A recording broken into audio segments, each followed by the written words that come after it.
ஆண்டவராகிய இயேசு கிறிஸ்துவின் நாமத்திலே உங்கள் யாவருக்கும் அன்பின் வாழ்த்துக்களை நான் தெரிவித்துக் கொள்கிறேன். கிறிஸ்துவ திருச்சபைகளிலே இன்னைக்கு ஒரு பெரிய குழப்பமான ஒரு சூழ்நிலை என்னவென்று சொன்னால், இந்த லென்த் நாட்கள், இன்னும் சொல்ல போனா தவச நாட்கள் என்று சொல்லுவாங்க, விரத நாட்கள் என்று சொல்லுவாங்க.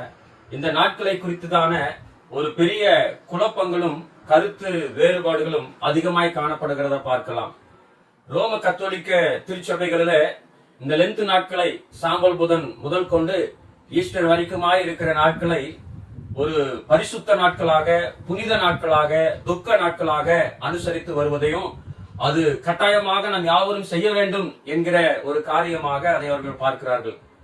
புராட்டஸ்டன்ட் திருச்சபைகளிலே பார்க்கும் பொழுது அது ஒரு விரத நாட்கள், சில காரியங்களை கர்த்தருக்காக தியாகம் பண்ணி சுய வெறுப்போடு கூட வாழ்வதற்கு உகந்த நாட்களாக, அதை கட்டாயமாக திருச்சபையின் ஜனங்கள் யாவரும் அதை அனுசரிக்க வேண்டும், அது நிமித்தமாக நம்முடைய ஆவிக்குரிய தரம் அந்த நாட்களிலே வளரும் என்று சொல்லி நம்பி வருவதை பார்க்கிறோம்.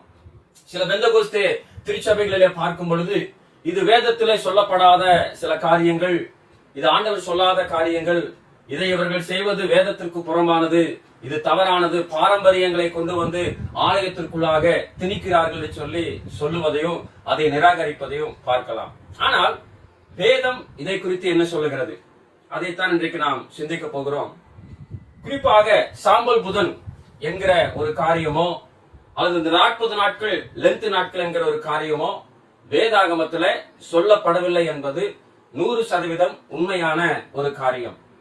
ஆனாலும் ஏன் இதை எல்லாரும் அனுசரிக்கிறார்கள், ஏன் அநேக திருச்சபைகளிலே இதற்கு முக்கியத்துவம் கொடுக்கிறார்கள் என்று சொல்லி பார்க்கும் பொழுது, ரோம கத்தோலிக்க திருச்சபைகளிலே இந்த குருத்தோலை ஞாயிறு தினத்திலே ஏந்தி கொண்டு போகிற அத்தனை குருத்தோலைகளையும் கொண்டு வந்து சாம்பல் புதல் தினத்திலே அதை எரித்து சாம்பலாக்கி இந்த 40 நாட்களும் அதை தங்களுடைய சிலுவைகள், தங்களுடைய நெற்றிகளிலே சிலுவை வடிவத்திலே சிலுவையாக முத்தரித்துக் கொள்ளுவார்கள், சிலுவை போட்டுக் கொள்ளுவார்கள். அதில் அவர்களுடைய வியாதிகளும் பலவீனங்களும் மாறுகிறது, நம்மை புனிதப்படுத்துகிறது என்கிற ஒரு நம்பிக்கை அதிலே உண்டு. ஒருவேளை இதுவும் ஏறத்தாழ ஒரு விக்கிரக ஆராதனைக்கும் அந்த சிலை வடிவத்திற்கும் உட்பட்டதான ஒரு காரியம் என்பதனாலே நான் முழுக்க முழுக்க வேதத்தின் அடிப்படையில எந்த ஒரு காரியத்தையும் நாம் உருவமாக உருவாக்கவோ நம்பவோ கூடாது என்பதை கர்த்தர் நமக்கு சொல்லி இருப்பதனாலே அது முழுக்க முழுக்க தவறான ஒரு காரியம் என்பதை நாம் அறிந்து கொள்ள வேண்டும். ஆனால் பெந்தகோஸ்தே திருச்சபைகளிலே சிலர் சொல்லுவது போல இது வேதத்திற்கு புறம்பானது, இது பாரம்பரியம், இது கூடவே கூடாது, இது தேவையில்லாத ஒன்று என்று சொல்லி சிலர் சொல்லுகிறத நம்ம பார்க்கிறோம். அதையும் நான் முழுவதுமாக வெறுக்கிறேன், சில மறுக்கிறேன். சில புராட்டஸ்டன்ட் திருச்சபைகளில இதை பக்தி விருத்திக்கு ஏதுவான காரியமாக இதை அனுசரித்துக் கொண்டிருக்கிறார்கள். அதை நான் வரவேற்கிறேன். ஏன் நான் இவ்வாறு சொல்லுகிறேன் என்று சொன்னால், வேதம் நமக்கு தெளிவாக சொல்லுகிறது, நாட்களை விசேஷித்துக் கொள்ளுகிறவன் கர்த்தருக்கென்று நாட்களை விசேஷித்துக் கொள்ளுகிறான், நாட்களை விசேஷித்துக் கொள்ளாதவனும் கர்த்தருக்கென்று நாட்களை விசேஷித்து கொள்ளாதிருக்கிறான் என்று சொல்லி. அப்போ மிக முக்கியமான ஒரு காரியம், நாட்களை விசேஷம் உள்ளவைகளாக நாம் மாற்றிக்கொள்வது நம்முடைய சுய பெருமைக்காகவோ சுய லாபத்திற்காகவோ இருக்கக்கூடாது. அது முழுக்க முழுக்க ஆண்டவருக்காக, ஆண்டவருடைய நாமத்தின் மகிமைக்காக மாத்திரமே காணப்பட வேண்டும். அப்ப நீங்க கேட்கலாம், இந்த 40 நாட்கள் விரதம் இருக்கிறதுனால என்ன பக்தி விருத்தி உண்டாக போகிறது, என்ன மாற்றம் வரப்போகிறது சொல்லி. குறிப்பாக இந்த 40 நாட்கள் உபவாச ஜெபம் என்று சொல்லி சொல்லுவார்கள். இந்த 40 நாட்கள் அநேகர் ஒரு வேளை 2 வேளை, சில பேர் 3 வேளையும் உபவாசித்து ஜெபித்து கர்த்தருடைய சமூகத்துல காத்திருப்பார்கள். இது நிமித்தமாக ஏதாகலும் பிரயோஜனம் உண்டா?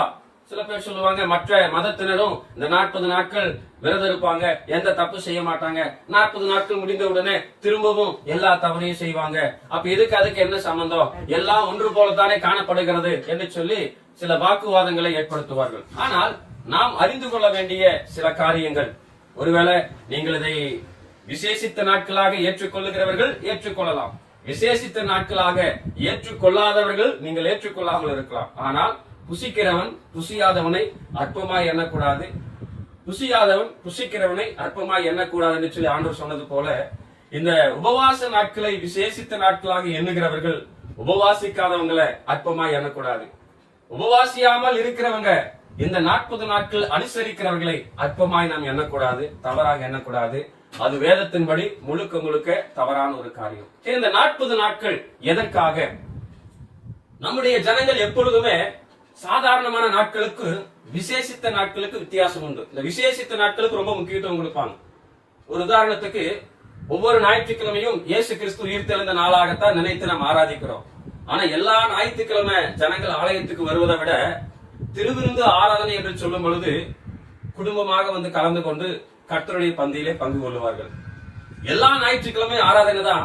ஆனா வராத ஜனங்கள் கூட ஈஸ்டர் தினத்தன்று குடும்பமாய் தேவ சமூகத்துல வந்து கலந்து கொள்வார்கள். ஏனென்றால் அது ஒரு விசேஷித்த நாள். அப்ப நம்முடைய ஜனங்கள் சில விசேஷித்த நாட்களுக்கு அதிக முக்கியத்துவம் கொடுக்கிறார்கள். அப்போ திருச்சபையினுடைய பிதாக்கள், ஊழியர்கள் எப்படியாகிலும் அவர்களை கிறிஸ்துவண்டை கொண்டு வர வேண்டும் என்பதற்காக இப்படிப்பட்ட சில விசேஷித்த நாட்களை ஏற்படுத்தி அந்த விசேஷித்த நாட்களிலே அவர்களை கர்த்தர் பக்கமாக கொண்டு வர வேண்டும் என்று எடுக்கப்பட்ட சில தீர்மானங்களும் முயற்சிகளையும் தான் முழுக்க முழுக்க இந்த தவசு நாட்களும், லென்த் நாட்களும், உபவாச நாட்களும். இது இயேசு கிறிஸ்து 40 நாள் வனாந்தரத்திலிருந்து உபவாசம் அல்ல.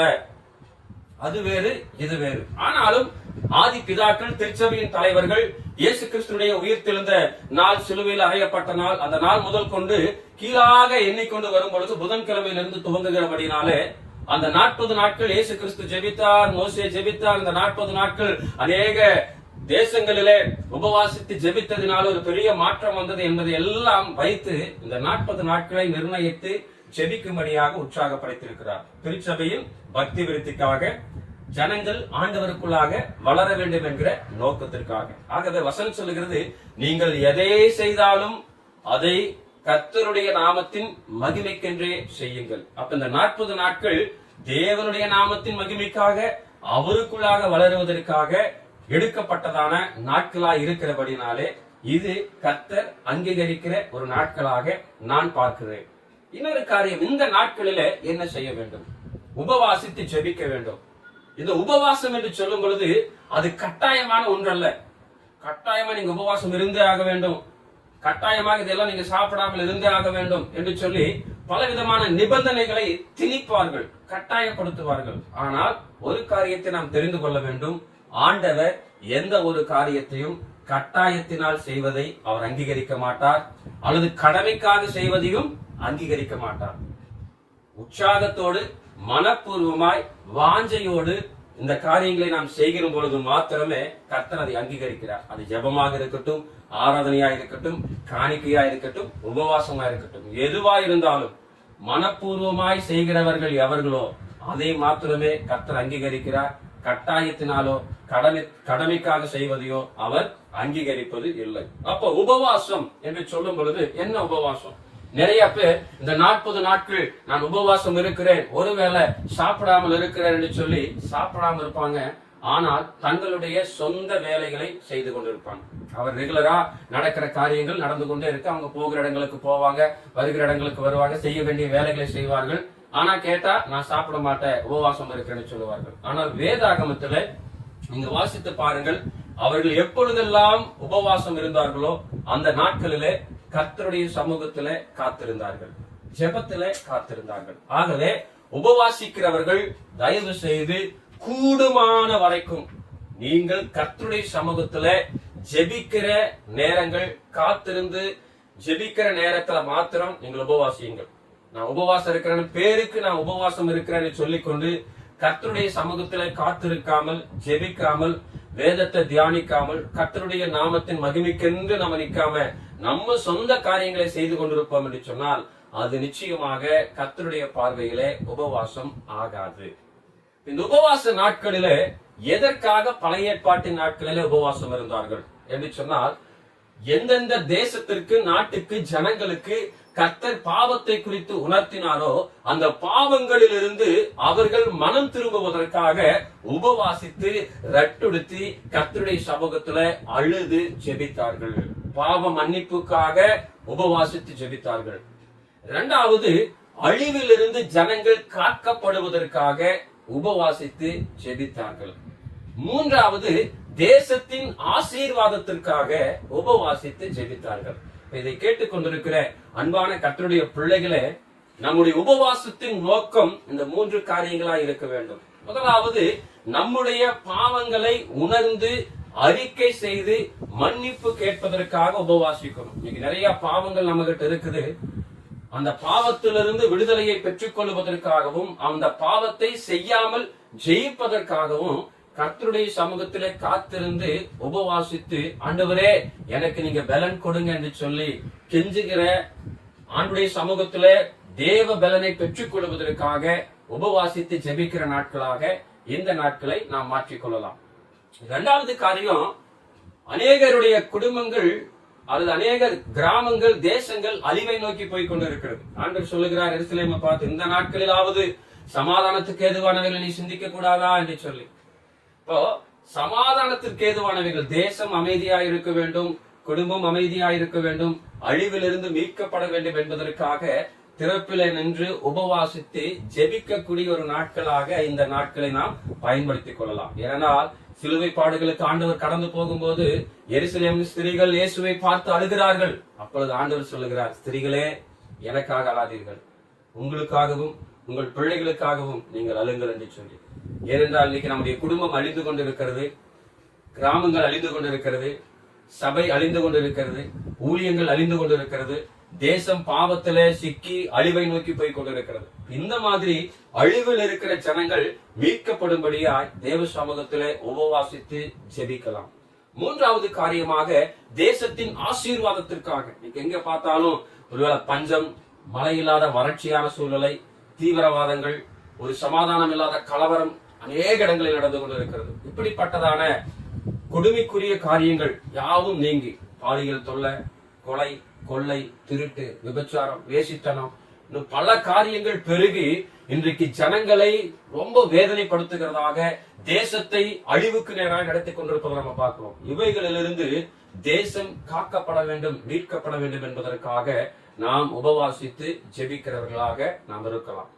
புதிய ஏற்பாட்டின் நாட்களிலேயும் ஆண்டவராக இயேசு கிறிஸ்து சொல்லுகிறார், இவ்வகையான ஜாதி பிசாசு உபவாசத்தினாலும் ஜெபத்தினாலும் அன்றி வேறு எந்த விதத்திலும் அது போகாது என்று சொல்லுகிறார்.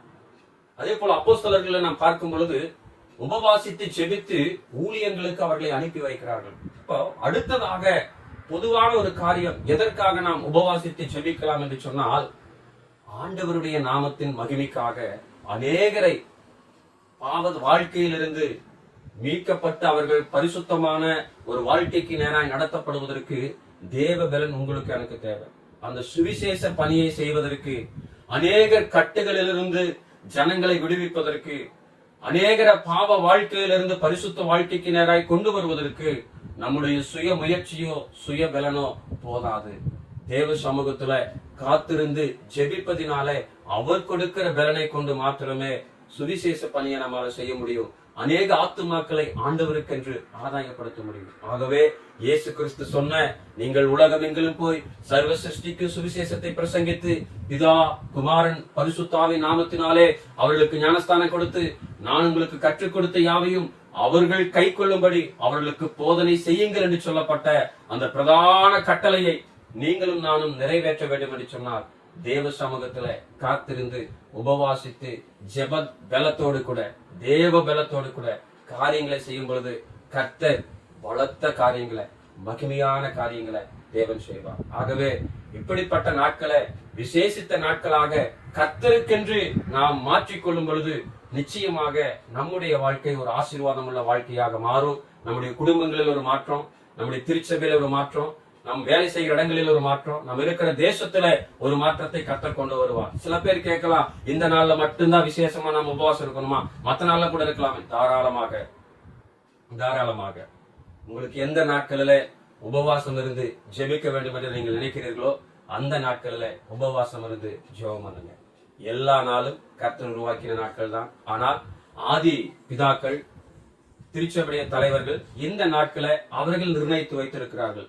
இதை நீங்கள் ஏற்றுக்கொண்டு இந்த நாட்களில் உபவாசித்து ஜெபிக்க விரும்புகிறவர்கள் தாராளமாக ஜெபியுங்கள். ஆனா ஜெபிக்காதவங்களை அற்பமா பார்க்காதீங்க. இல்ல நான் இந்த நாட்களில் ஜெபிக்க மாட்டேன், இதை நான் பாரம்பரியமாக நினைக்கிறேன் அப்படின்னு நினைக்கிறவர்கள் வேறு நாட்களில நீங்கள் உபவாசம் இருந்து ஜெபியுங்க, தவறு இல்லை. ஆனால் இந்த நாட்களில உபவாசித்து ஜெபிக்கிறவர்களை அற்பமாய் பார்க்காதீங்க. நாம் அப்படி நினைப்போம் என்று சொன்னா வேதத்திற்கு புறம்பானவர்களாக மாறிவிடுவோம். நம்ம 40 நாள் உபவாசம் இருப்பதோ ஜெபிப்பதோ முக்கியம் அல்ல. யோனா தீர்க்க தரிசன புஸ்தகத்துல கர்த்தர் அவர்களை பார்க்கிறார். தங்கள் பொல்லாத வழிகளை விட்டு திரும்பினார்கள் என்று அவர்கள் கிரியையிலே அறிந்து தேசத்திற்கு செய்ய நினைத்த தீங்கை செய்யாதபடிக்கு மனம் மாறினார் என்று சொல்லி. நீங்க உபவாசம் இருந்து ஜெபிப்பது நல்லது. ஆனால் இதற்கு பிறகு உங்களுடைய கிரியைகளிலே ஒரு மாற்றம் இருக்க வேண்டும். உங்க வாழ்க்கையில ஒரு மாற்றம் இருக்க வேண்டும். அதைத்தான் கர்த்தர் அங்கீகரிக்கிறார், விரும்புகிறார். ஆகவே தேவ சமூகத்துல காத்திருங்க, ஜெபியுங்கள். ஒரு மாற்றத்துக்கு நேராக வாழ்க்கையை கர்த்தர் கொண்டு போகும் என்று சொல்லி விரும்புங்கள். கர்த்தர் உங்களையும் என்னையும் ஆசீர்வதிப்பார். இந்த நாட்களிலே ஒரு விசேஷித்த நாட்களாக, ஒரு விசேஷித்த அபிஷேகத்திற்குள்ளாக, ஒரு விசேஷித்த தேவ பலத்திற்குள்ளாக உங்களையும் என்னையும் கர்த்தர் வழிநடத்துவாராக. ஆமென்.